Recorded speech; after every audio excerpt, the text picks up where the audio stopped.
Welcome to the Grappling Grappling Rewind Podcast.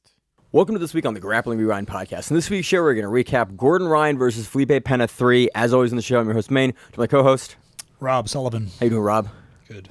So we're going to preview that first. We're going to talk a little about the upcoming Midwest Finishers. Midwest Finishers 8, I think. Yeah, Midwest Finishers 8 and Fight to Win 209 and the Hudson Valley Grappling Invitational 4. But mainly it's going to be who's number one, Felipe Pena versus Gordon Ryan, which was, as kind of we both thought, or pretty much everyone thought, not without its own controversy. On a much sadder note, I figure this is the best time to do it. With the backdrop. With the backstory. This week in news, really the biggest news is Leandro Lo was murdered in Brazil. I don't want to go into it in huge detail. He was part of a fight in a nightclub, and then he was shot in the head. As part of that, you can read about it online. I don't really want to rehash it too much. It's extremely upsetting. The only positive thing that has come out of this is that it has given everyone like a renewed remembrance of like, God damn, Leandro is amazing. It's given us all a good excuse to go back and really appreciate what Leandro did for the sport, his techniques. Like I've watched like probably 6 or 8 different matches with Leandro and like 12 or 15 highlight videos of like him versus like Keenan and Buchecha and Galvao and Santos. And like, it's just given me, I guess I would Batista, all of those matches, like an appreciation for like what a special dude he was. Is it extremely sad that he is gone? Yeah. And he also brought a humor to the sport that he brought like dude, everyone loved him. He brought a humor to the sport, when everybody else might have a stick up their ass half the time, he's the guy that was lighthearted about it and kind of played games. And when Gordon Ryan goes, so Leandro's one of 3 people at Black Belt that have beat Gordon. And when Gordon Ryan basically in a post today, basically went, look, Leandro and I, we shared the match. We only had one match. We partied one time. Dude was jovial. Dude was cool. Very sad to see him gone. It was a very, very almost human post from Gordon, and it was just like we've read all these stuff. And usually when someone passes away in the community, you have like, especially a guy as famous as Leandro, you have stories on either side. Universally, everyone was like, God damn, that dude was fun to be around, nice to be around, loved to dance. I haven't seen one negative thing said about him. And even Josh from Grappling Rewind has a picture with him and talked about how much he beat his ass at Unity and like how much of a great technique and seminar it was. And overall, it is, I can't speak enough about how unfortunate the situation is. And it sucks. Like Leandro was young, like 33. Mm-hmm. I think for some reason I think he was 34, but everyone says he's 33. He's younger than me. But 5 weight class champion, absolute champion. Like there will never be another dude like Leandro Lo. No. And go back, watch his highlights, watch his matches, because that dude, that dude is a special dude. The circumstances around it, without digging in, I'm so surprised this hasn't become a thing. Yeah, like we're not looking at something bigger than currently in the news. Maybe it's happening. Well, I mean, Rachel's dad, who has no idea what we do for the sport, like we do ground karate. Saw an article today on his death, and she texted Rachel. It was basically like, "Is this the guy in your sport?" It was like, "Yeah, that's Leandro." And like, so like it has reached a little bit of a greater audience. I'm just curious with the given everything. We're not really going into the details here because we don't really want to go down that rabbit hole, but yeah. I am very surprised we have not heard of something happen on Saturday, Sunday. So that's unfortunate. I don't want to be super sad and dwell on it too much. Go back, enjoy watching Leandro's matches this week. I think that there's some really special stuff to go and watch and like some really cool moments to remember that guy's life by. I'd much rather remember his life for kind of his accomplishments and the great moments that he had in the sport than kind of dwell on anything else. So that's the sad portion of the podcast this week. Also one of Felipe Pena's best friends, so that factors into this match. Everything we're about to talk about. Yeah, everything we're about to talk about. So, this is a really great way to start on a somber note for the podcast. So, there's been other news. In other news, I'm going through and I'm going and making rankings for every single ADCC division in my own time, and this weekend has changed a couple of those rankings, but I may end up posting those publicly in the next couple of weeks. If you want them, shoot a DM over to me. Follow us at the Grappling Rewind on Instagram, and I'll DM to you individually. But I may post them. I just don't want to anger people because people are always upset when you're like, "Why'd you seed me 14th?" I'm like, never wants to anger people. If only you knew the real Maine. I'm a very nice guy for the most part. So let's move into it. Let's talk about the big match this weekend: Felipe Pena versus Gordon Ryan. This is a no time limit match that happened way too fucking late in the evening. And for real though, Flo, I have a full-time job, Monday through Friday. I got to get up early and go to my job. Please stop starting cards at like 9 and 10 o'clock at night on a work night. I'm convinced that Flow in general. Now, granted, when it comes to the other flows, they have exclusive rights to things, like whether it's combat or wrestling or freaking, there's like Flow softball and all those. They get the Flow bowling? Yeah, Flow bowling, all those. There's all these exclusive rights things. With grappling, they kind of own the show. And what I don't understand is it's almost like they want to keep it a fucking secret. They're like, listen, this is ours. This is the minor threat fucking demo tape. This is the I saw Black Flag in a fucking basement. To them, this is like, this is ours and no one will ever have it. So we're gonna put this fucking huge main event, awesome match. One of the biggest matches we've had in like 5 years. On a Sunday night at like starting at 10:30. No, like the match started at like midnight. Yeah, at midnight. East Coast, that's how confused I was at that point. I was so out of it because I got to be up at 5 and I'm like, well, I'm going to try to push through this, nodding off. And, yeah, it's like, yo, do you want the sport to grow? It's like a motherfucker, make it earlier. It's a punishment for liking grappling. Seriously. You're like, hey, man, you'll stay up for it. We know you do one sport. Yeah, exactly. I'm like, yeah, Flo. So this match happened.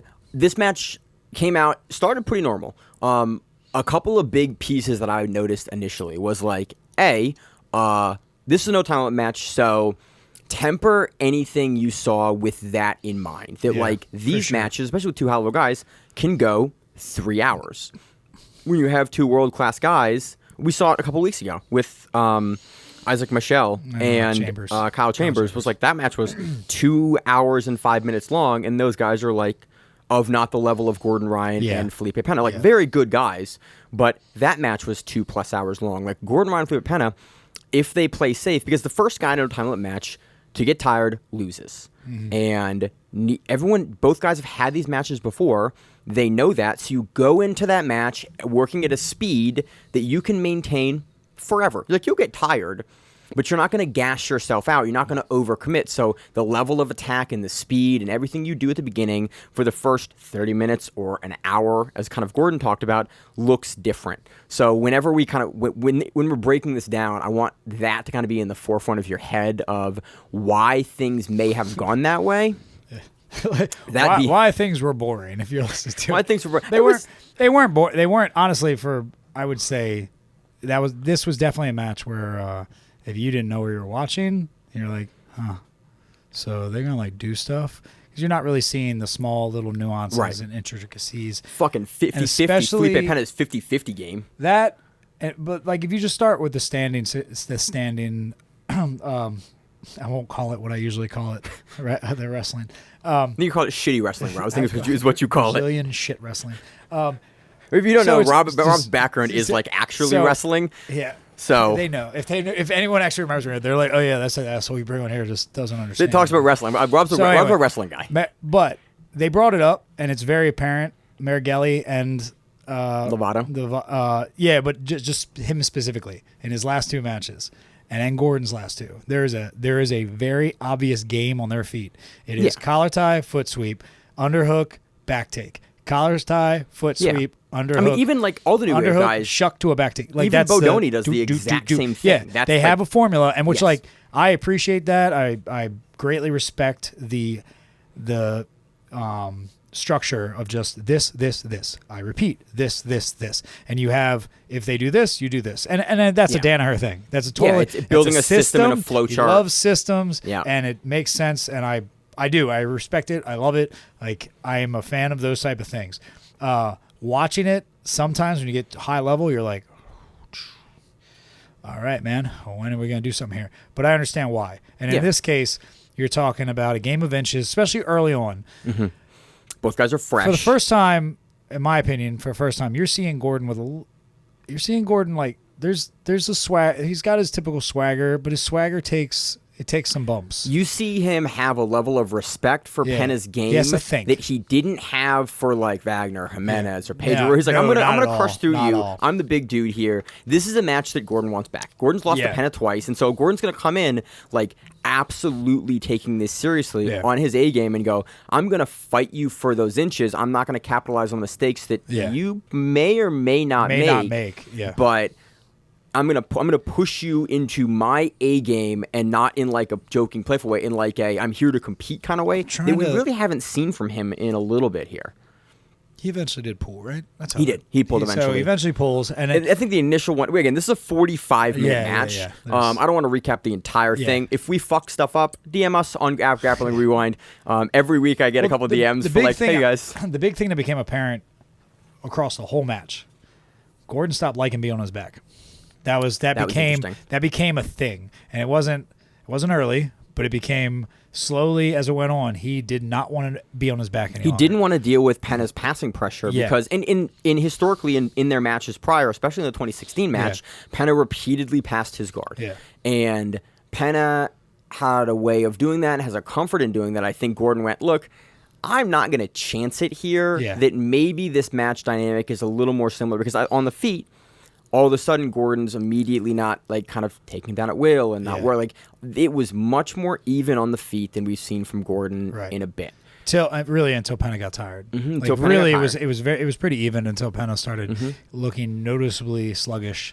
And Pena was slapping him around and like hard collar ties, and like it looked like kind of what we thought the match was going to look like, where both guys came out like not slow, but definitely at a sustainable pace for this match to go long. And where it's like, I'm not going to burn through you in 20 minutes. This is a no time limit match. And Pena, we can discuss that maybe Pena was under the impression or didn't want to do an. We'll get to that to the end of this. I mean, the big takeaways were Pena using that 50-50 guard to really keep distance really well, really make Gordon work and kind of earn what he was trying to do. But also like wasn't engaging it in a way where he was going to try to even remotely. Pena wasn't subbing. He wasn't looking for any type of sub. He was looking to create distance, create space, give it, take it, and then try to make sure that Gordon couldn't settle, because that would probably be the biggest problem for him. Would be being embarrassed in the 50. He got not embarrassed. He didn't want to be embarrassed. He was like, "Look, this match is going to go as long as I'm willing to have this match, and I want to put up well." Avoid like fucking up, giving him my back. And early in the match, we saw Gordon like transition and almost take Pena's back and almost, you know, it was almost it was like kind of a reverse of what happened in the. Like he almost kind of tried to do him the way he did him, and like kind of with a force, and it didn't really work. But I will say that we saw. If you look at the 2016 match, their first match, Studio 540, if you look at Gordon has a back take attempt in that match. If you look at, I was astonished at the way that Gordon was able to track Pena's back through the rolls through. And I was astonished at Pena's ability to regard repeatedly through this match, like get up on his shoulder and use his legs to get away. His regard was truly world class. One of the best we have ever seen. And with Gordon's ability to stay around guys, the fact that almost Gordon in the same exact position every time. It was almost like the same. Like Gordon got halfway through the guard, press. I lost it. Lost it. And it almost was exactly the same thing every single time, which is really, it's kind of funny when you think about it, because that's usually, it's the reverse of that. Like Gordon's going to spam the same thing, and he didn't come up with a different answer. He just sort of like, I'll go back to the drawing board. And that could partially be because like it's no time limit. You don't like, I'm going to do what's not problematic here, and I'm not getting tired doing it. And to that, if we jump to the end of the match when he finally gets past his guard. Gordon definitely hit a different gear and definitely was like and he said in the post fight, and that you can see all of a sudden the intensity ramped up. So when Pena at 40 or 38 minutes, something like that, Pena like walks over to the commentary table and like he seems to like pause the match and like goes and talks to Howell and like basically goes like, "Are we good now?" Let's back up 1 second though. Okay. I think the bigger tell was the argument about position going outside. When they went out of bounds, that was for me the first tell of like, you're angry. You're trying to like either A, you're trying to get your breath back, B, you don't care. Like you're not. You he just seemed that was a different type of frustration. Yeah, it was It was frustrating. like it just seemed like he was what the fuck, like he was tired, and it was because it was kind of weird because it was kind of clean cut watching it. The like, refs would stop it you here, and they're kind of moving in transition, but Yeah. it was one of those like both guys are at the highest level, and both guys for the most part, Gordon's like pretty reserved when it comes to his addressing of what position they were in. Yeah. Penna seemed frustrated there Yeah, in he like was a way that frustrated. we don't see from Penna very often. Which is also that situation's funny because at that point in the match, he'd yet to get crushed. He'd yet to really truly deal with anything of typical Gordon pressure. There were smash you or even the newer game of like the smother. Yeah. Like he's not dealt with any of that. He's doing a pretty good job of using 50-50 there are to get pieces it back. of that match that Penna is clearly winning. Yeah. Like in his 50, let's talk about his 50-50 first, and then we can move. This is fucking hour-long matches are too long to recap. Penna's 50-50 here You guys had to have an order or whatever. We don't know. We don't fucking remember the order. were incredible. His Yeah. 50-50 game was incredible, and there's a way. So funny thing, he uses something called a ham sandwich, which is it's a 10th Planet thing, and he didn't get it from 10th Planet, but it was very funny because somebody I was watching some of the guys from the gym. And someone was like, I think 10th Planet calls that a ham sandwich. And then 10 seconds later, the commentary went, 10th Planet calls that a ham sandwich. Yeah. And I went, fuck yeah, we know Jiu-Jitsu. What's the other thing? What's he do? The pen trap? What is the? Yeah, It's like they a have a bear name trap. for it. I don't but know. He calls it like a pen trap or something. Something. It's his. It's like thing a in bear. 50 it's like a modified bear trap that he uses from the 50-50. I tried with the to legs. see. I've never looked that up. So if anyone's like, "Wow, why don't you know that?" Because Rob, you can shoot a blast double real good. I don't know.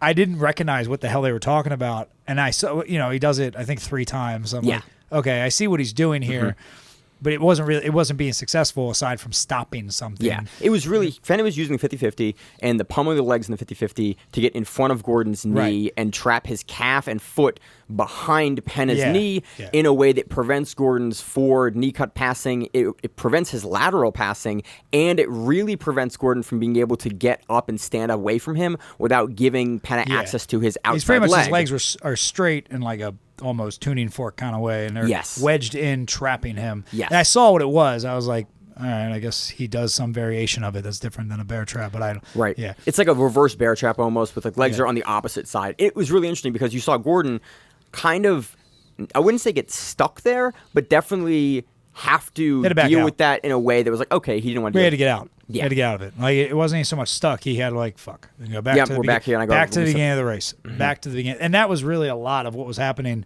for Gordon on top.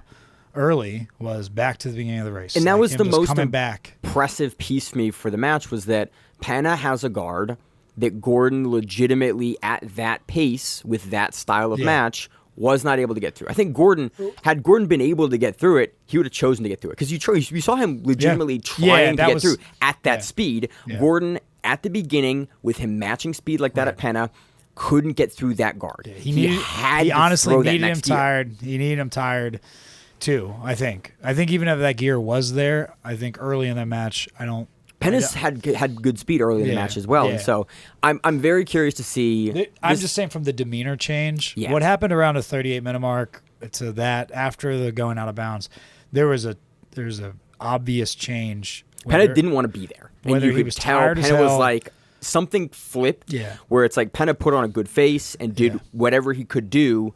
And then it got to 35, 38 minutes, and Penna, you could see him go, I don't want to fucking do this anymore. And I fulfilled my thing. I've done the 30 minutes that Flo needs me to do. We've done this match. I don't want to sit here for 4 hours and fight Gordon. Like, I'm done here. Like, I'm done. Yeah. Like, my best friend just died last night.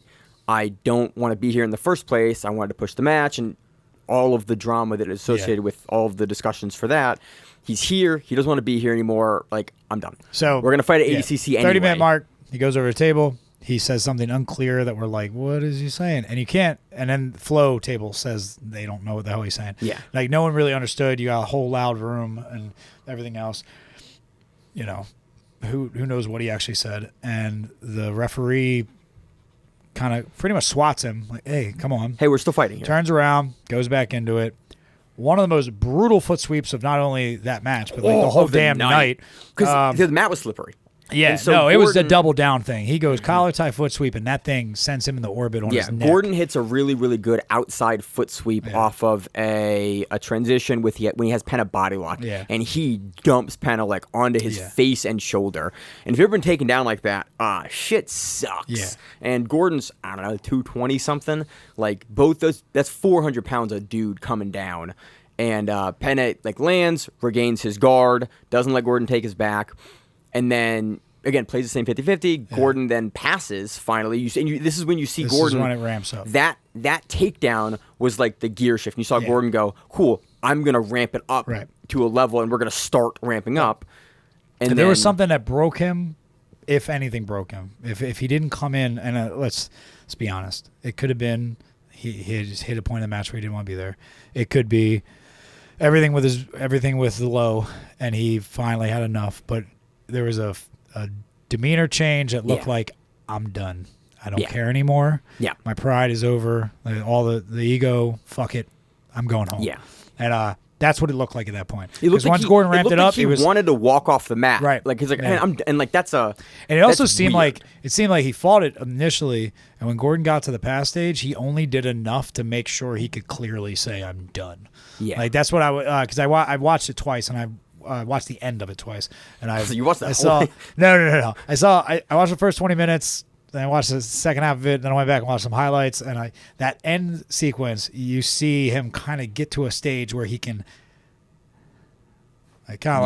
he's able to. No mas. Yeah, he's able to say that without like it also resulting in something very bad happening, because he's like he just gives up a position to be like, hey, I quit. Like he wanted to make sure he wasn't in a position to get subbed in the process, or get dominated, and and he's saying I quit in a worse, because personal opinion, if you're going to do that, I personally would probably want to do it there too. Not in a bullshit sub where I'm like he's smothering me. Not like he grabs and a I'm Kimura. a world fucking champion. I go I quit when something's not already in and I look bad. I'm gonna do it so it's very obvious. Like I don't want to be here anymore. Like I'm throwing in quitting a flag. I'm here.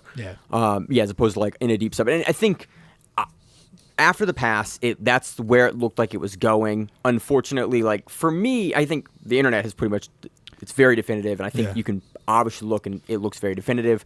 For me, I'm frustrated because I went, well, we had a no time limit match that ended with no time limit submission only match. I sent you. We had a no time limit submission only match that ended with no submission. Yeah. Because a verbal tap is a it's not a sub. It's to quit. It's like it's called a verbal submission, but like Still quit. It's different. So hopefully, so that happened. There's a bunch of drama with if Pena should have pulled out. Pena says he should have pulled out. There was a contract item, and there's Gordon. There are three people that know the truth. You have Gordon, you have Pena, and you have whoever the manager contract guy is. If you want to say that's one person, those are the only people that actually know the real story, and no one else knows. You can go look online and figure out what everyone's speculating, what Pena has said, what Gordon has said. For me, it's not that interesting because I really care about what happens on the mat. So that's what we kind of focus on in this show. There is apparently a rematch clause that Gordon signed. So there's going to be a rematch at some point. Hopefully, we also see a rematch in ADCC. Yeah, that would be the easy one. They will be bracketed. They will obviously be bracketed on opposite sides. So it'd be in the finals most likely. It'll be in the finals again, like it was in 2017 in the absolute. I'm very curious with the increase of pace, what this match looks like, because I wouldn't say Pena has Gordon's number, but I this think will be honestly way it's more an competitive. accelerated version of what we just saw. I just think I could see it. I think a lot of people thought that this Gordon, whatever you want to call him, like 3.0, whatever, because it kind of is, sort of. Yeah. He's the advanced version. You had 170 Gordon. Yeah. You had new black belt Gordon, and now you have this. Yeah, dude. whatever this Terminator thing is. This version of Gordon, I think the consensus was he's going to walk over Pena. It didn't happen. No. And then I still feel like plenty of people are going to be like, he still will walk over him. I'm not really sure if I think he walks over him. After last night. I did, and then watching this match, I went, this is suddenly even more compelling in ADCC. I think all you do is you take that that 40 minutes and condense it down to 20. ADCC did a 20, and you're going to get somewhat of the same feel. You're going to get some of the same things. And Gordon, but you're going to eventually get what you expect to happen would be Gordon passes, smothers the shit out of him. Yeah. Like, does what he's going to do on top, either take his back. He's going to do something from that position. Right. He seems to, like, really love this whole let me mount and embarrass people thing. I think with Pena, with the ferocity that he took the back in their exchange, I think he wants to get the sub win. Yeah, he does. I actually Yeah. don't think that he will fuck around on top longer than he needs to, other than to he'll tire use him it to out, a transition. use him Yeah, well, to that's what I'm transition. saying. Like, I think he tries to break him on top. Yeah. And I think, like, with that last match, he was with what's his face? Pedro. He was proving a point, and then he had to do what he had to do. Yeah. I think he could probably still do that to Pena, smother him a little bit, but he's only doing it because he's trying to break his spirit. Right. He's not going to do it to prove a point. He's going to do it tactically to make the back take and the finish easier. Yeah, so I don't think he stays up there very long because there is a risk there with Pena that wasn't there with a smaller guy. Pena is, I think, obviously in this match, the number 2 guy. Yep. So in thinking about ADCC, Gordon has his division plus 99 with 5 champions in it, including himself, and he has a super fight.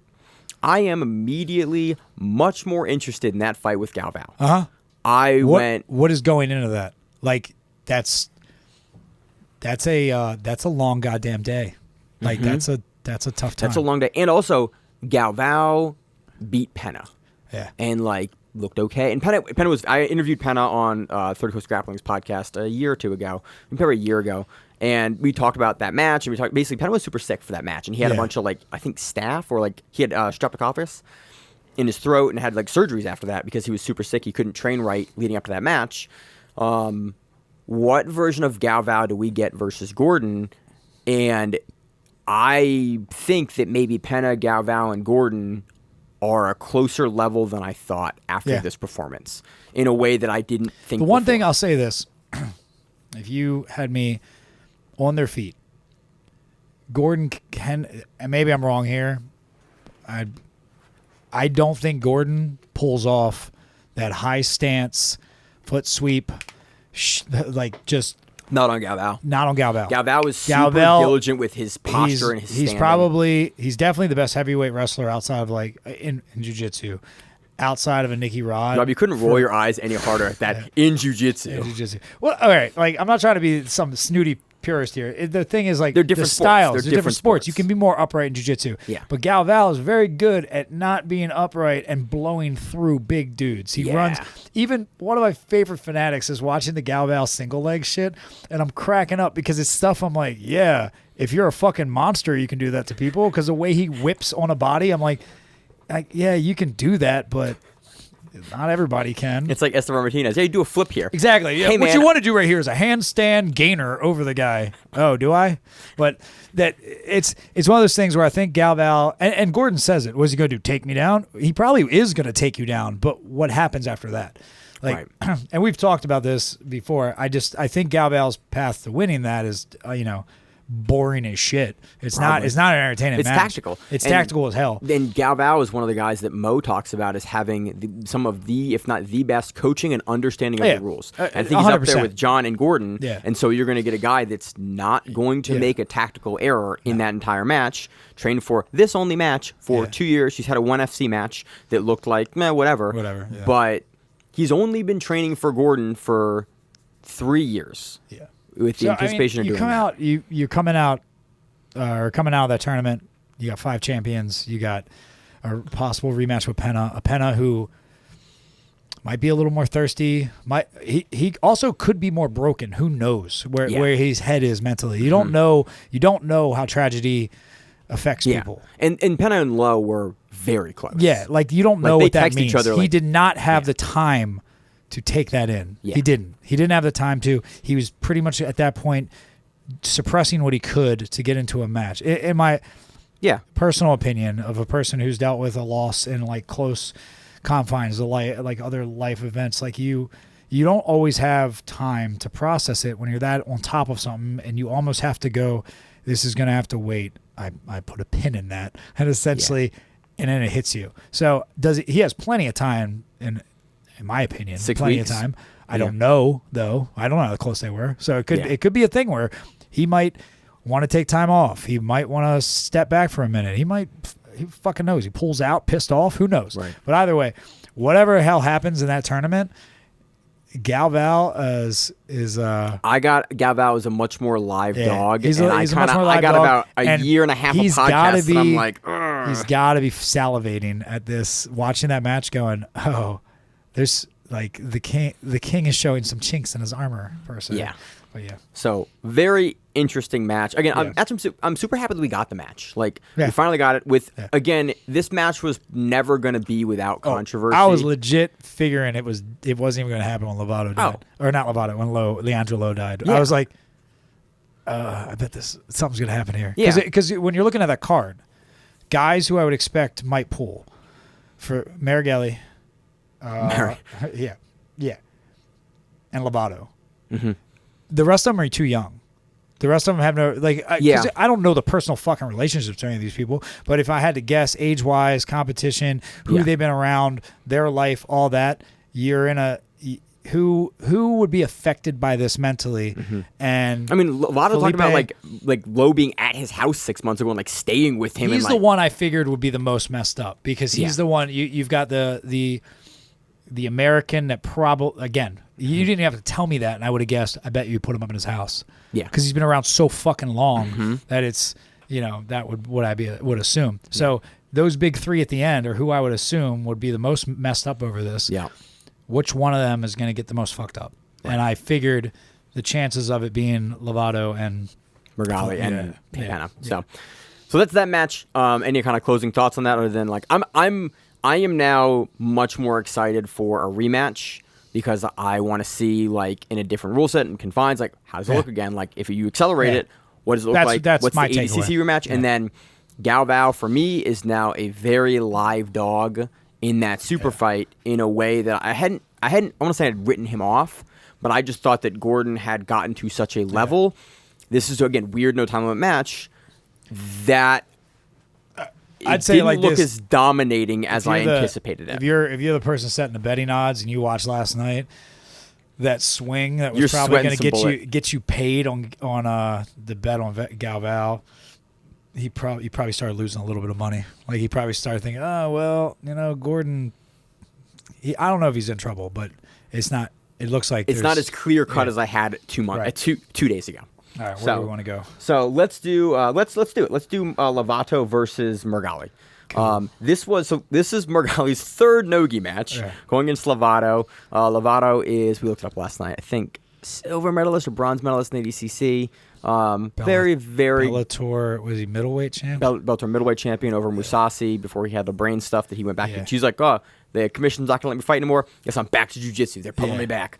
Lovato is also in plus 99. He's also the oldest looking 39-year-old in history. He definitely looks like the oldest 39-year-old in history. He makes me look young. I'm 38. He does. Yeah. It was a good match. It was surprising.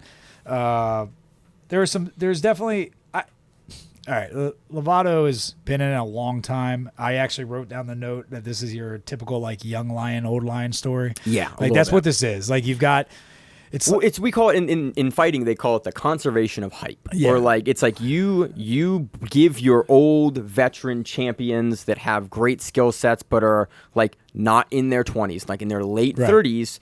That's why they had Adesanya fight Anderson Silva. Yeah, like you put your young guy up on your old guy and see like, hey, can he make the jump? Is he the guy? And we know Murgali's the guy, but the question is Murgali the guy in Nogi? Yeah. Because this was his third Nogi match. And you're going against Lovato, who is goddamn experienced in Nogi. As experienced as they come in Nogi. There's not many there more. And I think he answered that with a giant exclamation point. So I was wrong about this, and I love when I'm wrong about like picking matchups and like the dynamic. I love when I'm wrong about the dynamic of a fight. Right. So I thought Lovato would come in. I thought Lovato would be the stronger wrestler, and I was fucking wrong. Flow announcers thought that too.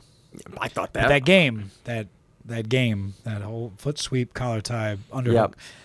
That I watched this. There's one sequence here that I loved, and it was a nice hand fighting sequence from Murgali and Lovato, and it was Murgali taking an inside tie, Lovato taking the inside tie, Murgali taking an outside like same side opposite tie, then getting in, and then Murgali out pummeling Lovato, getting double unders, getting a body lock, and then from the body lock, but like chest to chest. Yeah. When then Lovato has double overhooks going into there's a judo name for it, like a harigoshi, not harigoshi, into like an uchimata from like the body lock. It was almost like a lat drop setup, but he flips him over. Pretty much hip bumps him over. Yeah, he bumps him over, and I went, "Ooh, I did not expect him to do it." Does it twice. Yeah. And that was like the one is like, okay, you get caught, and it was a beautiful pummeling sequence from both guys. Happens once. The fact that it happened twice is like, once is a fluke. Anyone can get taken down by wrestling. To have the same sequence happen again, I went, oh, this is something Murgali has like planned and does and like doesn't need grips for and knows how to work this tie sequence to get here to have it be successful. The second one was a little less, not impressive, but the second one was a little more of Lovato starting to slow down. He gets caught sleeping and the elbows are up. A much easier entry.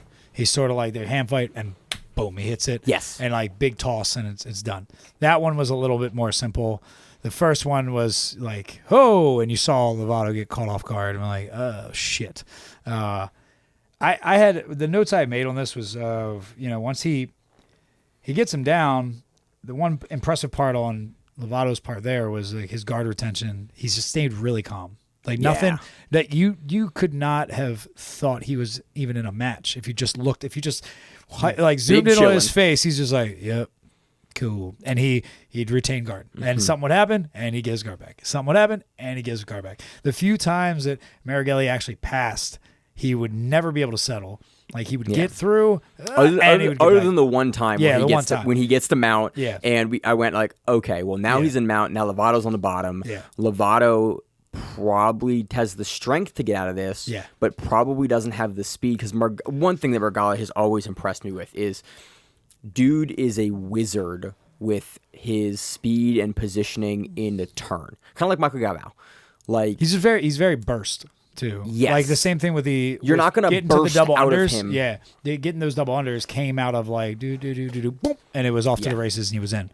So the same things were happening in that match. There were scenarios where he'd explode in, and then Lovato would get his guard back or escape. Eventually, it got slower as the match went on, and that became an age. Yeah, and that's again you saw like a young lion fights an old lion, and you're like, oh yeah, Murgali can maintain a slightly faster pace for longer than Lovato. I think Murgali's like 24, Lovato's 38. Yeah.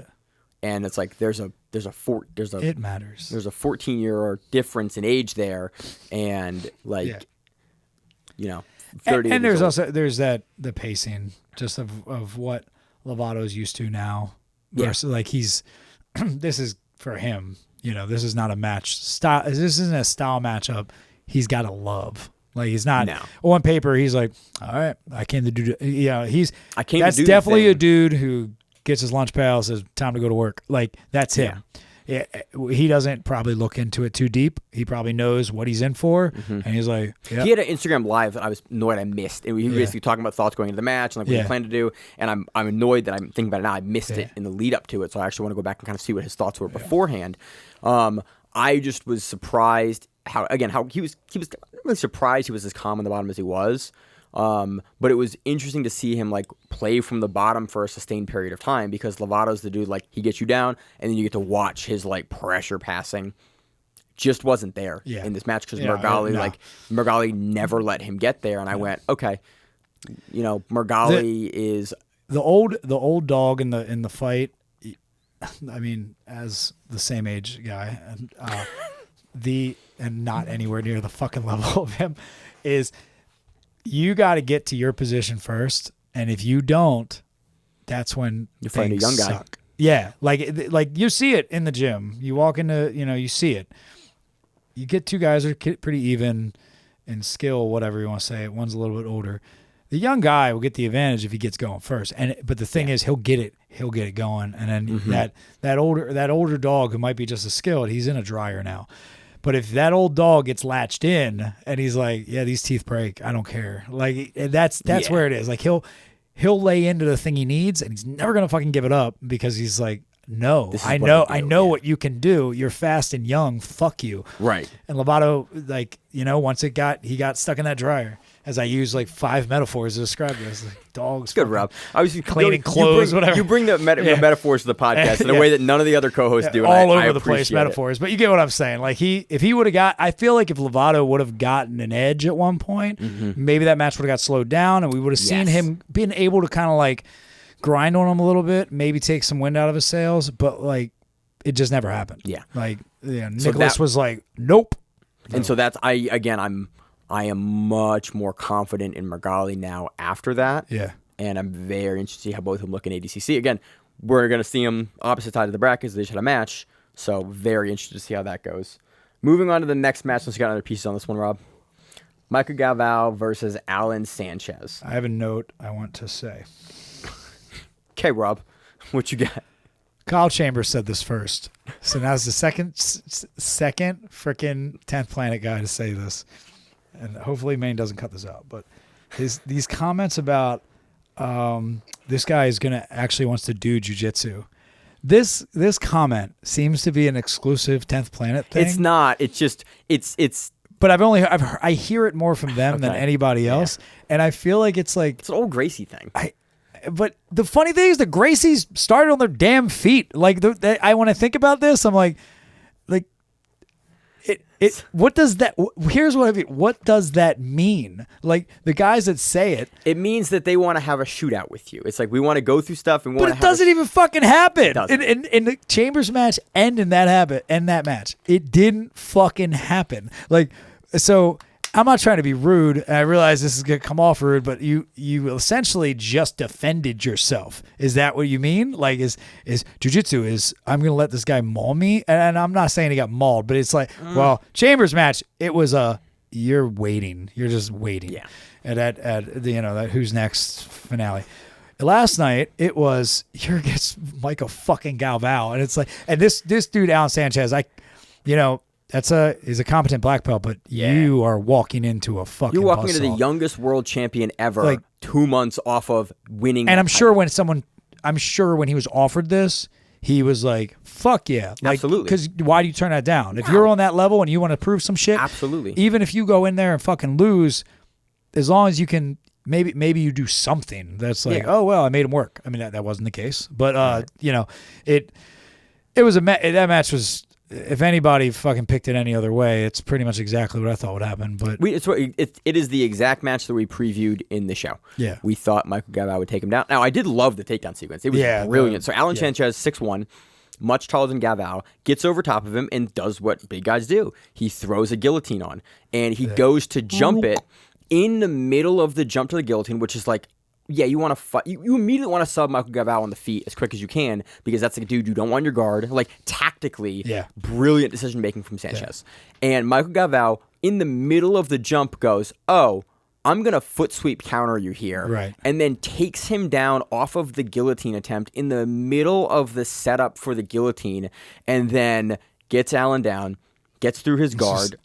to read my description, big slam, control, smother, get back, one arm choke. That was essentially this match. Was like, I mean, it was Mica Galvao controlling from the mount in the way that we saw him do versus Krikorian, and the way that we saw him do at Worlds, and the way like that dude controls the mount at middleweight in a way that not a lot of guys do that, and it's really interesting. he shuts him down. You can't do shit, and eventually you choose to just go, I'd rather you have my back. Like I'd rather because he crawls up. And Sanchez did a good job keeping Galvao lower than a lot of guys have done defensively. But eventually Galvao was able to. He just again beautiful transition to the back. Just goes, I want your back. Yeah. And then just I hate actually breaking down the transitions for Mica Galvao because I have to watch them. About your ability. They do. I've broken back, Rob. I know what I'm going to be now. Because I have to always watch them in slow mo, and then even in slow mo, I'm like, cool. That's still very difficult to explain what happened because he's so quick and he just moves his hips around. He has so many things bound up. Yeah, you're seeing this dude's fingers move. Like he's not really able to get anything. He's essentially crippled. He gets Alan Sanchez's back. He gets a really, really high like not body triangle, but like high back control on like the chest, traps one of the arms down. With his other hand has the outside like Kimura grip down. What's that grip called in the back? What? It's like a low hand Kimura grip down where you're fencing the hand down, and then with one hand, like you in a crucifix choke, he just like slides, pulls it up, pulls it up, and you're watching Sanchez like can't turn his back down, can't turn his hips down, can't turn his hips out, can't get his leg out, can't get the arm out, can't get either arm out, can't get his hands free. The stomp tap. And then you watch him bridge up to like try to get over Mica, and Mica just snakes it in and just squeezes with one arm like OG Gary Tonin style. Yeah. And Sanchez taps with his feet. And you just went, how on earth can you, like, the level of control to have, like, and Sanchez wasn't, like, doing that thing where you hover hand and try to tell, like, Sanchez was, like, fighting. He was fighting hard. Yeah. I mean, the he whole looked, time. From the moment that hit the mat, that dude was in a war. And kudos to him for surviving the way he did, because he definitely, he didn't want to go out like he didn't deserve to be there. No. And all respect to him, it's going to happen to most people. It happens to freaking everyone who faces him. Happened to everyone. Like, And Krikorian's really good. Right. He did it to Krikorian at Polaris. He dogs him. Like, he's of that group. He's of this little 1% that's inside of 1% right now that like are just on another plane of existence. That the rest of outliers. us, the rest of us are. I'm gonna enjoy watching him and hope one day that I can feel it. Yeah. One day in like an open match. The movie Get Out becomes a real thing, and these people start getting kidnapped. Yeah. So that was Mica Galvao versus Alan Sanchez. I don't know if I have to cut that route. Do I have to cut that or no? Not really. Okay, cool. I didn't understand the reference. So next match we have Bia Mesquita versus Elizabeth Clay. This one was close. So you actually, we talked about this on the pre-show. Yeah. I think you think it was, I thought it was pretty clear for Bia. I think you thought it was much, much closer. it was and I kind of want to closer. hear your thoughts on why you thought it was much closer. I just didn't. So Bia wins on all your cards that involve aggression and dominant in positions, but really didn't have much in the sense of submission attempts at all. And she was kind of she was on the defense a bit more. And the one problem I have with Flo is the Flo announcers, they will continually downplay a lot of positions that they're like, yeah, there's not really a lot there. But it's like, well, it depends. It depends on like this little moment that's happening right now, Right. like whether or not they just got in and out of it, because that's no different than someone's got, they're whether it's a guillotine or something like that. Like there's a moment where it's a struggle. They had to get out of it, or they would have stayed there. There's a moment where it goes either way, and I think that's one thing I would love to hear the Flow announcers kind of key into those a little more and to explain talk about exactly like, where the problem lied. And okay, the heel exposure went away, then knee line. So and that's usually what they target. Like, why would that work right now? Like one of the times there was one leg entanglement where they were saying that, and I was like, it don't even fucking matter if the knee's out. Like right now, that heel is turned totally. And if this person doesn't move the way they did, and it still was a problem. Yeah. The person had to react. I don't remember either. I think it was Ramirez match. It was the Fabian match. Yeah. Versus Fabricio Andre. Yeah, that's where it's like, oh yeah, it doesn't matter the knee's out because the heel is still turning. And we'll get to that. Yeah, we'll get to that match in a couple matches. But anyway, I thought Bia did win. I just felt like it was closer, and I think also the new Wrestle Clay was interesting. She usually sits quick. I feel we've seen her play on the feet. We saw her play on the feet a little in trials, but historically, definitely has preferred to play a really wide open. Who's number butterfly one guard. has mostly been she sits against a lot of these girls, and yes, and obviously your ADCC season, everyone's trying to wrestle, but she did look better. I was impressed by her footwork was a lot better. Her hand fighting was good. She was using it well until she saw the opening and try to pull. But again, I do want to see people go to their A game. Like we are in ADCC season, but if your game involves like a pull, there's still. I mean, it is still a technique that you're very much allowed to use in the rules, and it's a great technique. I'd much rather see someone pull. I think we saw when she did pull, Mesquita didn't. She wasn't trying to rush in there. No, like there definitely was a lot of respect there where she was like, I kind of liked it better when you were standing. Like, and she didn't really have a lot of options. She didn't like the angle she was finding. It was getting her caught in some traps. That's Clay. That's been Clay's game since like Purple. Is that inverted knee bar game in the outside in the inside or outside heel hook game? Very, very. I'm curious about the end. I'm curious how her knees feeling today, because that last second was if there's 10 more seconds of that match, I don't know what happens. If there's 10 more seconds in that, there's a wild... So the match ended in the beginnings of what was going to be a very deep heel hook. Yeah, and a big bridge happening from her to get the pressure off. And I do think whether she would have tapped or not, an injury was coming next. It would have slowed something down because that was a noticeable, oh shit, like I need to get out of this, and I think that was those subs at the end late in the match are always really interesting to talk about because sometimes it was nothing, other times it's like I have to go, and at the black belt level, pretty much at the level we cover on the show, absolutely everyone can catch anyone if they're going to go, you know what, fuck it. There's 10 seconds left. Anyone in the world can catch anyone if they put all their chips down and go like, everyone's subable. And in those last like 10-second moments. And it's where you see a lot of stuff because people start sleeping. Yep. They started going, 10 seconds, cool. 10 seconds left? Okay, I'm going to hang out here. I don't really need to defend the position. It's also a really good reason to never fucking look at the clock.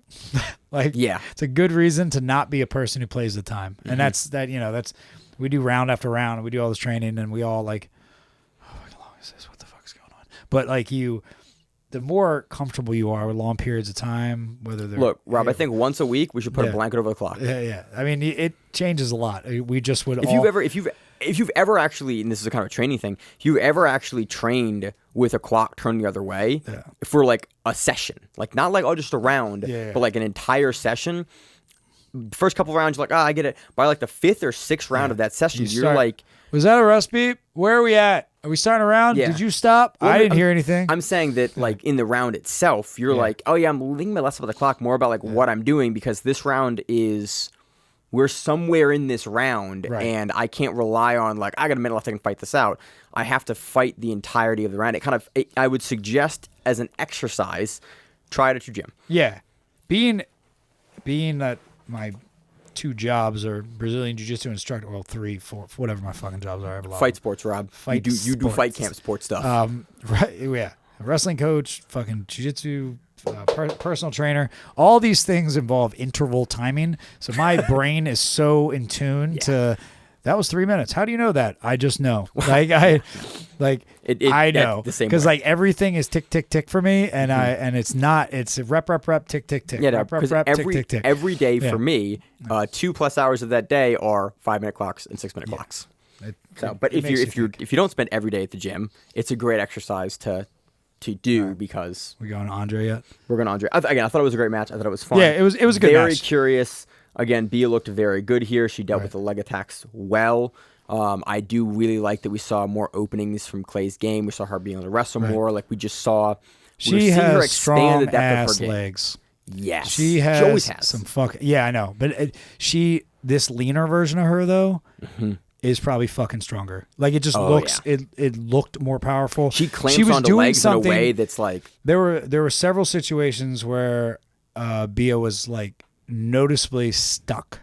Like whether it was an entanglement or whatever, just trying to pass. It was like shit. It was 2 fucking logs wrapped around your legs. Yeah. And I feel like when she was a little heavier, maybe the training was different, whatever, but she looks stronger. She's sturdy now. So again, really, really fun developments. Great match. Again, go back and watch it. Jay Rodriguez versus Jacob Couch. This match did not go how I thought it was going to go. It did not. I remember this conversation. I was wrong as shit. Again, and it's fun because I think Couch is a great dude, and it's awesome to see him get some shine. Jacob Couch looked amazing for this match. He controlled Rodriguez for 15 minutes. This was a match that I said this earlier about about Lovato's match. This was a game of inches and who's going to fuck up first. Couch was smart enough to know, all right, I'm going to sit. Yeah, I'm not going to play this game anymore. I'm not going to take down Jay Rodriguez because he's way stronger. He played on his feet a little bit, kind of probably, test some things out, test the waters. He sits. Jay goes to his A game, a body lock passing, and probably realized that Couch is a strong motherfucker. That's what I assume happened there. That's what I saw too, because you saw the sudden... Jay's his confidence got a little more waning as he's like, I can't just turn this angle. And then also, you got Couch who rips a Kimura out to get him to hip him over for the sweep. That came kind of like just sheer yep, that's my arm now. Like Yeah. he dug it for a while. It did take a It was while. probably, what, 2 minutes of him Yeah, digging of that him Kimura, digging it, So but basically, when he got it locked up. Jay Rodriguez is trying to pass the body lock. And if you pass the body lock, if you don't get really, really tight on it, or if you have someone that's like willing to open their hips up a little bit, like Couch has a really good open guard game, and Couch looks for that Kimura. So it leaves the Kimura open with the way that Couch kind of forces you into his game and his guard.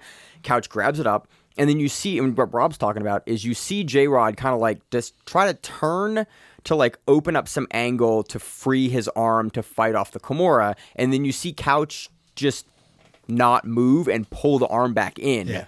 And that is, you have to have a good Kimura player, and B, with where Couch had that, you got to be pretty strong. You gotta be pretty goddamn strong to do that, because that's a low. You don't have the lever. The effective part of the Kimura is down at the hip, and what I mean is the effective part that you need is all the way down the hip. Yeah. Like you need it up, and he's just digging low, and in that case, he just had a good angle. He just wrenched, and it's like I think he was in there for like 2 minutes. So he's fatiguing the arm, but Couch is also working on it. Yeah. It fatigues the guy. It fatigues J-Rod's arm. Well, just the body lock. I mean, I'm a huge body lock passer, and I love that game. But you gotta.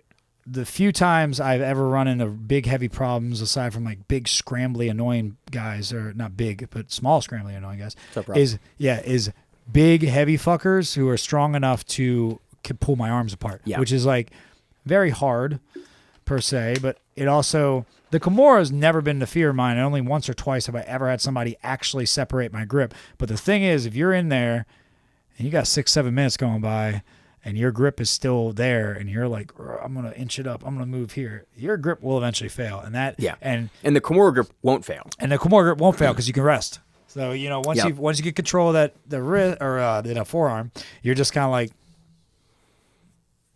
yeah, and you game of inches until finally someone gives, and he gave, and Couch immediately rips it over. Yeah. J-Rod does a great job, and this is a cool little thing that I thought was nice, and you see it with really high level guillotine defense too.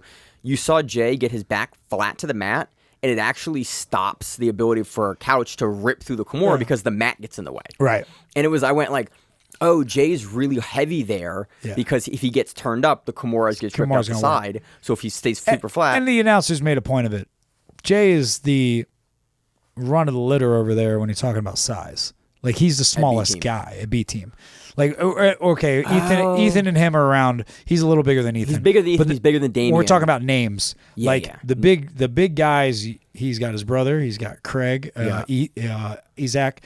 All those dudes are fucking monsters compared to him. Yeah, he's constantly dealing with that. Most of us are dealing with like one or two big guys in our room, and we avoid them. He's like, he doesn't have a day where he's got like, I can avoid you. No, they're like, yo, Jay. Like, motherfucker. Like, you won trials. You're fighting your brother again. You're fighting your brother again. You're in it. So he's been there. What was happening to him was probably not new. It wasn't something where he's... But that's also, I think, why he's so calm in those positions. That's what I mean. You didn't see Jay... There was never a thought that Jay was going to mentally break. No. Or give up. Like, he stayed in it. Even when it got to the smother, when he came up with that same sort of... Gordon Ryan, what's popular now is coming up and chest smothering somebody with like the butterfly grip to move the head around. Yeah. He just looked like fucking man.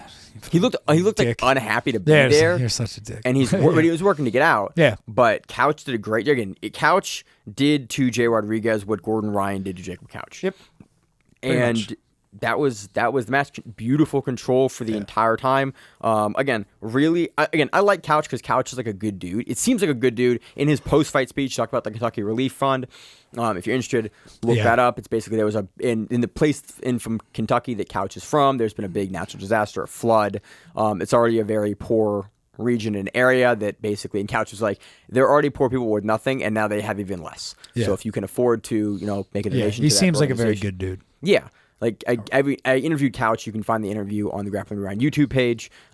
Great interview, great guy. I talked to him like a couple of times that weekend, and like always very, very pleasant, always very nice. Like he had I kind of, because usually when I interview people at events, I'll be there, but I don't want to, like, if they're in the middle of something, I will always just wait until like they have to have the interview. Like, oh yeah, sure. And I may wait 15 minutes for them to be like finished with fans. Like, that dude talked to everyone. It was pleasant to everyone. Right. Like, and gave every single person that talked to him like the time. And it doesn't seem like, fake.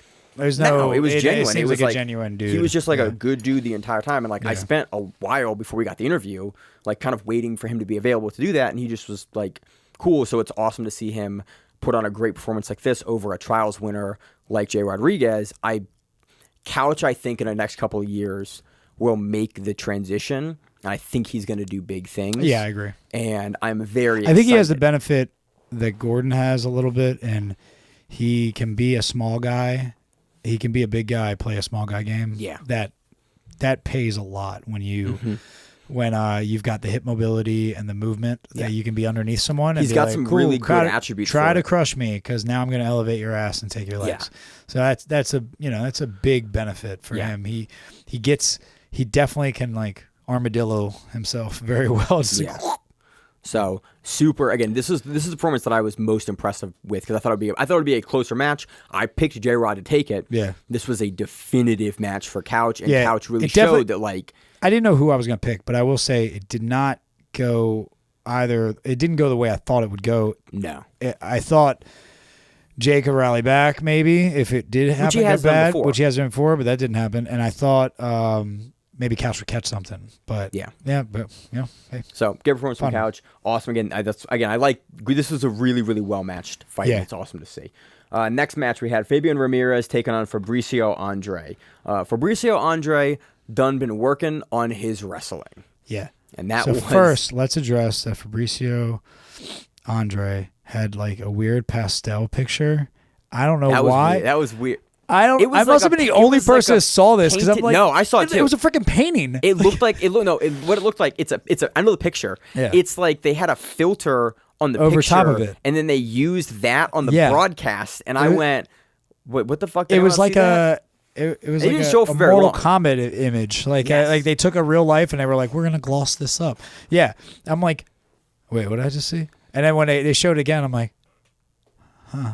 Anyway, that was my first note for that match. Threw me off. 'Cause I just didn't understand it. Fabricio Andre looked good here. So Fabricio Andre did a thing here that you've told me not to do, and I want to ask you about it, Rob. He does the ankle pick with still holding Holding up the head. Yeah. Yeah, so Ramirez isn't big. That's one big thing. Okay. Like, he's not big. Yep. Like he's not a tall guy.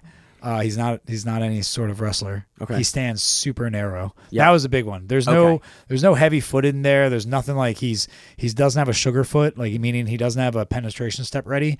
He's Okay. pretty much just standing neutral, so two legs next to each other. I mean, if you watch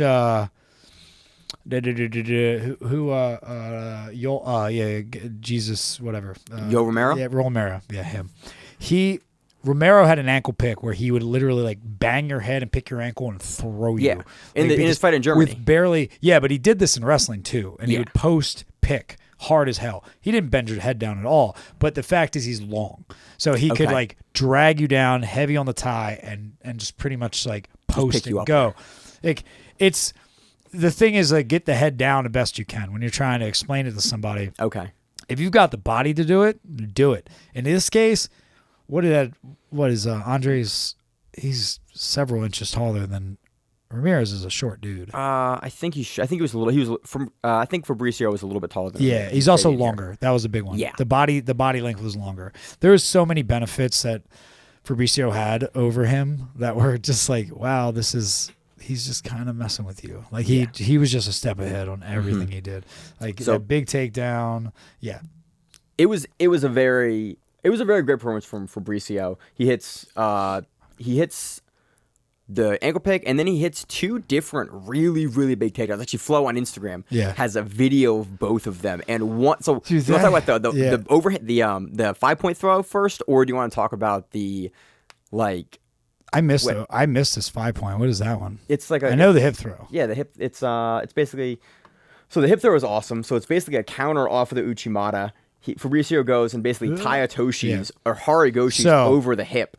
And then the other one is basically the same thing. A single leg outside goes to the back and then just lifts over and slams. Yeah, so he just does he just does your belly to back. So that wouldn't be 5 points. But yeah, right, but I knew if I said 5 point, Yeah, you knew what yeah. I meant. So I did see that. I was like, wait, what? 5? No. Anyway, so the first one, the hip throw, I feel like Ramirez kind of made that worse for himself because he definitely, whether he tried got to caught take- off he guard. looks like he tried to take the armbar. He tried to jump. He had the an idea, armbar. and Yes. for those at home, don't jump when behind someone when they're trying to hip throw you. Like that's what happened there. Regardless of what he was trying to do, he gave him so much extra pop. It was like somebody dropped a floaty little peace sign came down from it. I'm playing a lot of Mario Paint or Mario Paper. It doesn't matter. Anyway, it came down, hit him, and he was like, doo-doo-doo, and he just tossed him over. Yeah. Like he. It was the biggest throw of the weekend, and we also had Gordon Ryan sweeping Pena. Yeah. That wasn't as big as this throw. Yeah, no, this was accelerated by his jump, and it made it look brutal. It was Yeah. one of those like, whoo, like. Yeah. It was a really impressive throw. It was very neat. Wrestling wise, he just picked him apart. And he just picked him But apart. we saw that at Polaris too. We saw that whole Brazilian squad ahead of ADCC. They are all working heavy on their wrestling. Should be. Yeah, it was just really all the lighter ones are. The heavier ones are not, or weren't at that. not as much. We can go back. So we can go back to we were talking about this, the heel hook. So the one standout of Ramirez was he caught that heel hook, and the announcers were like, "Well, the knee line's clear."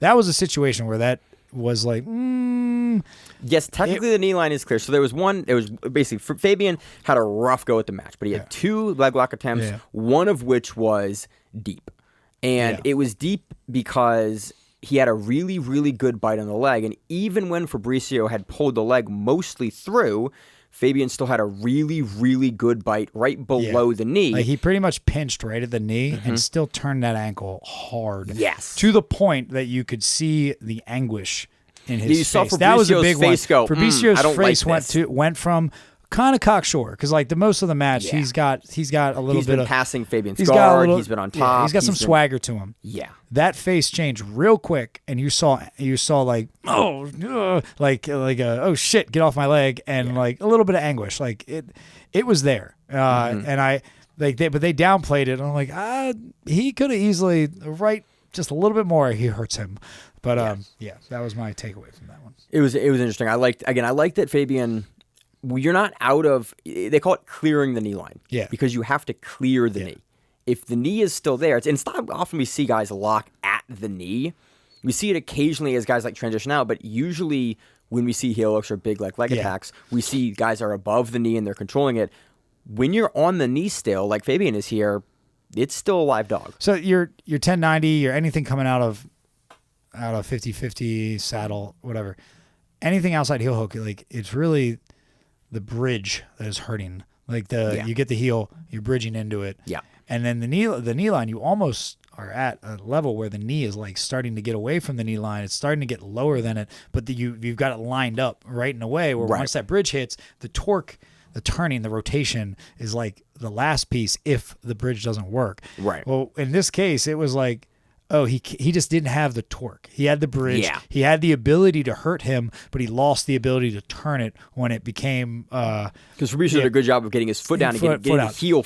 He freed the heel, but he was still in freaking before danger. he freed all the way. And he made it very, very noticeable in his facial expression. Yeah. Yeah. But Anyway, really, really great. very dominant match. Aside from that, And we saw Fabricio on the back again. Great defense from Ramirez. Like we're seeing more and more of Ramirez, who's on Who's Next. We're seeing him on Who's Number One now. We're seeing him, have really, really hard matches and like showcase some really great defense. But Fabricio kind of showed that level that Ramirez is trying to get to, and the back. I mean, the passing that Fabricio had here was very quick. I think the very big thing, and I've seen this in most of Ramirez's matches, he struggles with athletes. Like he struggles with athletes. He's not the most athletic person. Right. He's good at what he does. He's good at leg locks. He's in the fight, but overall he's not an athlete. Right. And like Fabricio is a freaking athlete. Yeah, like he's that's a world dude, champion level guy it's that like you don't get there if I unless kick you him, have I all kick the him a freaking techniques soccer and, ball, or I put him in another sport. There's a good chance he does well in it. Yeah. And that's like a thing. like Jose Aldo. You're like, he Yeah. can go and play He can go do this other thing, professional too. soccer. And you're like, I'm sorry, what? Yeah. Oh, yeah, he's that much of an athlete. He can just go and do that thing. Right. So, yeah, great performance from Fabricio Andre. Again, very looking forward to seeing him at ADCC. He's ranked pretty high in my rankings that I did for the 66. moving on to the last match of the night, or the first match of the night, but the last match we're going to cover. Baby Shark, Diogo. God, I will stop calling him Diego. Diogo Hayes versus Esteban the Giant Slayer Martinez. Okay. Diogo. Diogo.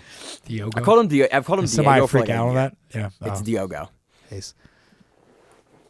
Yeah. So we talked about this before it started. On the pre-show.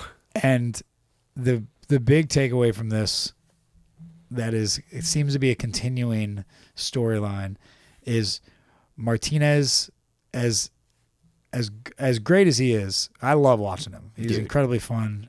He's a great dude too. We did an interview with him on Grappling Rewind. It's on the YouTube page if you want to find it. I think I haven't said it last time because we talked about him, but I ran into him at East Coast Trials, and he couldn't have been a nicer dude. Yeah, super nice guy. I was like, super. He was like, oh, thanks, man. Like I told him, I was like, really enjoyed your match, and he went out of his way to like be really nice about that. There was no like posturing or anything, but he really good dude. The one thing we've noticed is the nickname the Giant Slayer. Mm-hmm. When he's against those bigger dudes, and as we talked about guys that are in the middle of the pack, when we've got a 250 pounder or whatever, this creates holes. We're smaller. Yeah. They create holes for us to move around in. It's harder for them to keep us down. It's harder for them to just crush us because there's a hole. The elbows are wider. Everything has a hole for us to get out of or move or shrimp. And Esteban has sort of built a big section of his career, and he also has world championships too at the booster weights, but he's built his career over like huge capitalizations of those small little holes.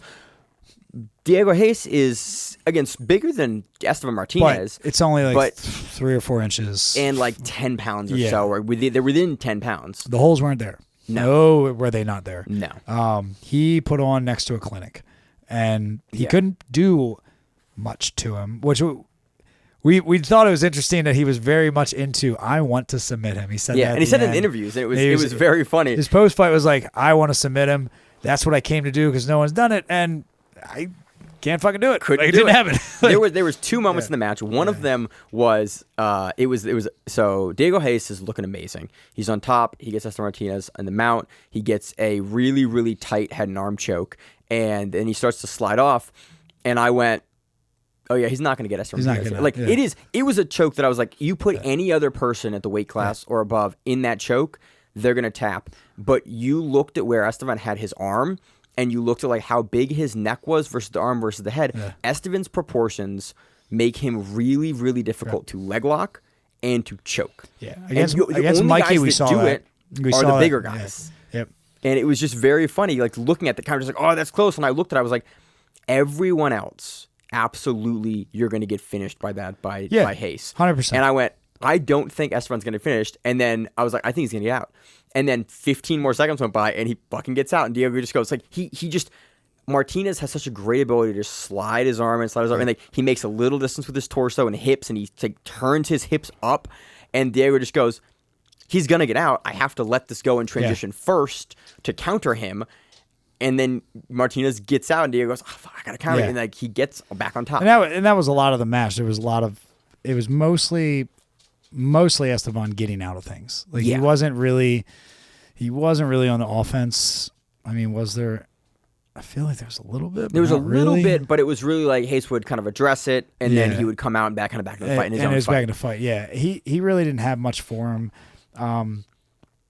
It just kind of seems like that's that difference with him. He might be, a friend of mine uses that 1% term for the best of the best, and it's like, Hayes is in that 1%. Yeah. And a guy like Martinez is in like the one right outside that. Like he's just going to very, very going to have that issue for a long time probably. Like there's just something about how his game plays against that upper echelon at best guy where it just can't work against them. It's a little too wild. It's the problem you see a lot in the wrestling room. Yeah. It's like you have certain guys like stylistically with how their game plays for a certain weight class, they struggle. And we're seeing that a little bit with Martinez. Yeah. He is amazingly hard to submit. And he has great ability to transition out of stuff. We saw some of the jumping passing from him.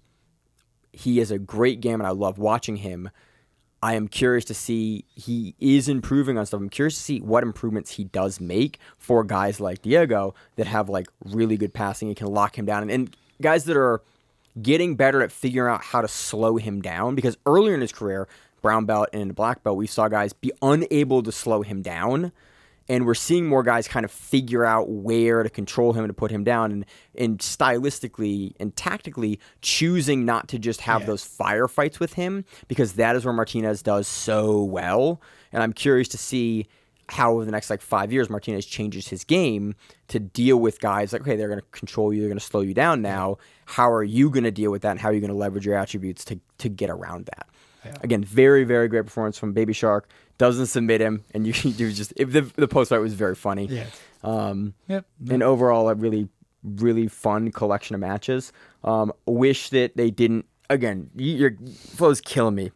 The card started at like 9. Oh yeah, it started at 9. Started at 9. 9. Like the pre-show. Also, I'm watching the fucking pre-show thing. So we have no matches. We're gonna get into previews here in a second. Just like transition over. I'm like, but not only does it not transition over, I'm like, oh shit, it's after 9 o'clock. It should be started.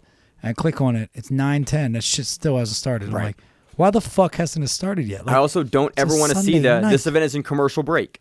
Like, hey man, it's not in commercial break. As we both experienced, the only thing worse is fucking boxing at Rob and I watched. Rob and I had our buddy Vince Mosca made his pro debut in boxing in Baltimore this weekend, and there was an 8-fight card, and after fight 3, they had an unscheduled hour intermission between the fights. You have 8 fights. There's no pre-fights. This is not no pre-fights. No prelims, rather. Sorry. No prelims. Main card. 8 fights. That shit had to have ended at 1, and it started at fucking 7. It blew my goddamn mind. That was like 7:15, whatever it was. It was wild. 15 minutes in between the first fight. 10 minutes between this one. No, it was 20 minutes. I think the shortest we had was like 20 minutes between fights. Everything was like, but none of it was structured. No, nothing was the same. And one was just an hour, like for fucking no reason. Didn't seem like it was an intermission. I don't know what it was. It was like 3 fights. Oh, we're gonna take an hour. Oh yeah, and this next one's 6 rounds, not 4. And this one's 10, not this. Yeah, this was for a title. It was so I appreciate the flow doesn't do that, but I would love to see I watch more jiu-jitsu than pretty much anyone else I know, than very few people that I know even online. Jiu-jitsu events like this need to be 2.5 hours. Like that is about the content length for a really, really well-run event. I think that your commentary staff gets tired for long events, and you hear that athletes, and you hear that like. The commentary staff, during the Gordon match, during the Kyle Chambers match, in the Isaac Michelle match, they're repeating stuff. It's like you're running out of content to fill. If you're going to have these long, hour-long matches, either swap your commentators or have a different commentary. Like it's hard as an audience. The other thing is the audience. You see that. This is a problem with jiu-jitsu. Yeah. You see the audience. Yeah. And like you see the audience filter when out. When you're watching, so, you know, when you start getting to those last couple in the night and you see them milling about, you're seeing people like... Yeah. People are losing interest. It's a long night. It's killing them. So, and there's plenty of people that... I'm not going to say whose name it is because Maine won't like me saying this, but someone's wife was sitting close to the edge, and you could see her on camera a million times, and she could not have looked more bored, more like...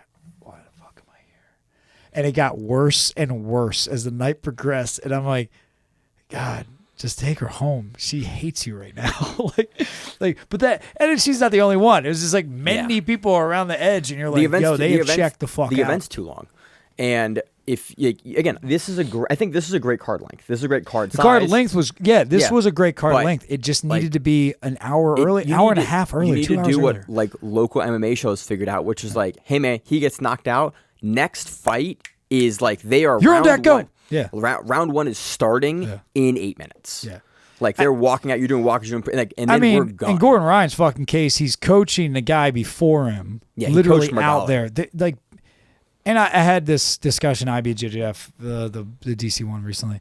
One of my coaches I coach with for a wrestling club, he's a Division II wrestler, and he's like on me. My matches are coming up. He's like, I've grown up with it. I've literally watched this kid go from, elementary school all the way up, everything. Me and his dad went to high school together. And he's like, Rob, you got to get up. You got to like do some sprints. You got to blow up that VO2 max. I was like, yo, I got 10-minute rounds, bro. What the fuck you think I'm going out there and doing? Like, I don't need to do sprints right now. Right. I need to get a sweat going. This isn't a wrestling match. Right. I'm not coming in there with 15, 2 20 minute minutes matches. of smashing a dude with all right, where do you want? And then it's not the same. Like, Yeah. it's also not MMA where I have to get my whole body in this like fight or flight. It's just not the same. And you can be like Gordon where you can be super chill. Personally, I'm somewhere in the middle of that. But there's guys that are like, I need to rev up. I'm going to do all these things. I'm going to do 90 push-ups. I got to do this and this and this. And they do all these things and are like drenched before they go out there. And it's like, I mean, you don't need to do that. I mean, if that's good for you and you have the cardio to do it, cool. It all depends on your game. But this pacing, it's like, oh, They man, need to fix the audio. Yeah. They need to tighten up the run time, and they need to have a consistent start time. Yeah. And you guys, we can't. It's jiu-jitsu. I love jiu-jitsu. I'm going to watch it. That shit needs to be ending at like 10 o'clock at night on a school night. Yeah, 10 o'clock would be ideal. I mean, local, regional, like you said about the MMA thing, the one benefit MMA has is their biggest show is on a Saturday night. Their show is usually on a Saturday night. Yeah. So they're trying to get shit over before So that you can watch the main event even comes up. Yeah. They want you to have an hour to get home Yep. because they know. So it's like 11:30. They're trying to end that thing. Their headliner is finishing. So you can go see whoever, blah, blah, blah, blah, blah. Whatever main Faces, event. blah, blah, blah. Yeah, whatever it is that night. We did it. We literally watched fights in the venue after one of your fights, Rob. Because that's they'd have to pull that off because it's how it works. Right. But like if your shit's on a Sunday night, or a Thursday night. fuck man. Yeah. Like a fucking weekday. Yeah. Do us all a favor, That's man. something that I need to Stop trying to keep the shit a secret. Yeah. It's like, hey guys, do what GrappleFest does. Be in a time zone where you do it at 11 o'clock in the morning, and then that's over by 2 or 3. And like, I had a great evening. Texas is only 2 hours difference. It shouldn't even be that ridiculous. It shouldn't be. Oh, yeah. Sorry. Hour. No. Yeah. Hour. Sorry. Central time. Yeah. Duh. Yeah. It shouldn't even be that bad. No. So that's my biggest gripe with it is that there's still some very basic production audio issues that need to get ironed out, and that shit needs to run like 2 hours because it gets dragged out in a way that is not viewer friendly, and I bring people over to the house to watch fights a lot. By the end of those, Gordon Ryan's fighting, and I'm going, fuck, it's 1 a.m. Like, I want to go home. I'm at my house, and I'm like, I want people to get out of my house because, like, I'm done. I've got to get up for work in 6 hours. And I hate to break to everybody, as much as we understand and see what we're saying, like we're watching, Gordon Ryan in some of his matches is the Israel Adesanya, he's the Anderson Silva. He's the dude where you're like, he's a GSP. He's the guy where he's the Greco-Roman wrestling. He's the dude where if you understand what you're watching, look, he's doing, and you're like, amazing. You're like, it's amazing. If you're a guy who's like a hobbyist, like a true hobbyist of jiu-jitsu, where you're just like, you enjoy this, you don't dig that deep, you don't fucking care. Yeah. You don't even understand what you're seeing most of the time. You're like, oh, he passed. that's cool. Well, So those are my. you got more beer? Those are my closing thoughts on it. We have 2 events happening this week, or we have a couple of events happening this weekend, 2 of which we're going to cover now.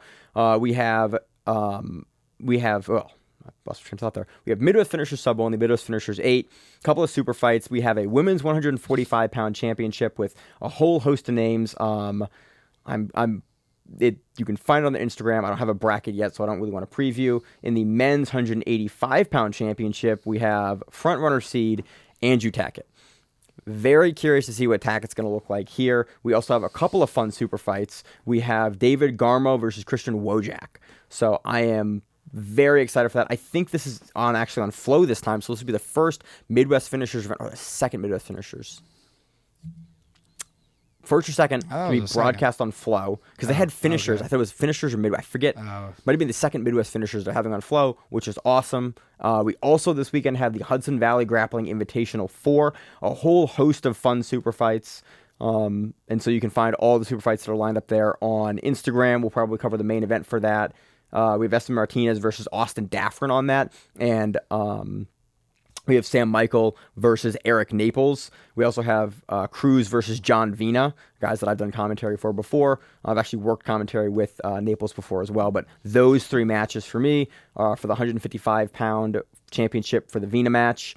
The number 1 contender match between Sam Michael and Eric Naples. That should be a barn burner. Both those guys move at a crazy pace. I think Naples is actually going up to 135 here, so that'll be awesome. Sam Michael is usually a 35er. You also have the championship bout, Esteban Martinez versus Austin Daffron. I think these guys have met each other before, and it was crazy. This match will not stop. This is a tough match for both dudes. Daffron can absolutely catch him. I just can't remember. Duck Jitsu. That's his Instagram. Okay. That's Austin Daffron, and Esteban Martinez is the Giant Slayer. August 13th, find it on Flow. It's going to be a very, very fun card. There's also a host of other super fights as well. Go down. This is the previous card. Oh, okay. Yeah, this is the old card. And the Esteban was the headliner last time. Should be a ton of fun. Looking forward to both of those. That does it for this week. Rob, you got anything fun planned other than wrestling all week? No, I have a wrestling camp all week, and then I'm covering for a bunch of people that are on vacation. So I'm on vacation, Rob. I have to get coverage too. I'm going from, teaching no-gi, and then a wrestling camp, and then clients, and then teaching, boxing. I got my little fucking would-be protege who's making his first smoker kickboxing. Can you say that out? Can you say that? What? Can we talk about smokers online or no? Yeah. It's okay. smoker. Cool. Okay. I don't know, Rob. I don't know the rules. I know you don't talk about smokers. It's an exhibition fight. He's not getting paid. There's no winner. Like, you can talk about it. Like, okay. It's essentially a glorified sparring session. I love smokers. Yeah. No. It's just like he's getting his first like taste of what it'll be this fun. Life is like. We'll be there. I am here this first week. First real taste of head trauma. So. Yeah. What's up, Rob? CTE gang. I'm here this next week. The show's not going to change. I'm in Nebraska. Zach and I are going to Nebraska this next week to interview John Hansen, get some training in him.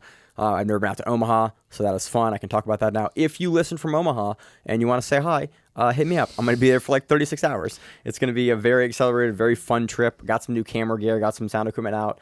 Very, very excited to do that in 2 weeks. So if you got anything you want to ask John Hansen, let me know. And it should be a very fun time. Other than that, just very busy and kind of the lead up to ADCC. If you want to hear those, you want to see those rankings, DM us. Follow us on Instagram and shoot us a DM. And I got anything else, Rob? I have a whole van and trailer searched in Omaha once. It was pretty sweet. They pulled out everything. They kept us there for like 7 hours. That's at the Omaha terrible. Border because they saw on our itinerary that we had been to Asia, and that was 3 weeks earlier. And they were like, but there's a whatever bug, and it could destroy all our crops. Man, we thought we were going to jail. That's my Omaha story. Omaha, Nebraska. I'm going to go there for the first time. So, as always in the show, I'm your host, manager, co-host, Rob Sullivan. And we are the Grappling. We're on to see on the mat, whatever it is. Stay safe. If you like the show, please consider sharing it on Facebook with the folks at your gym. It's the best way that we grow the show, and we really appreciate it. You can reach out to us on email. We also have Instagram. We have Facebook. We have Twitter. We have Google+. Until that shuts down. We have a website. If you have an event you would like to have us cover, please let us know. If you have a name, like most people do, and you'd like to have us stop butchering it, let us know. Reach out to us. The show is also available on YouTube, Spotify, in addition to iTunes and every other podcast service. We very much appreciate your time, and thank you.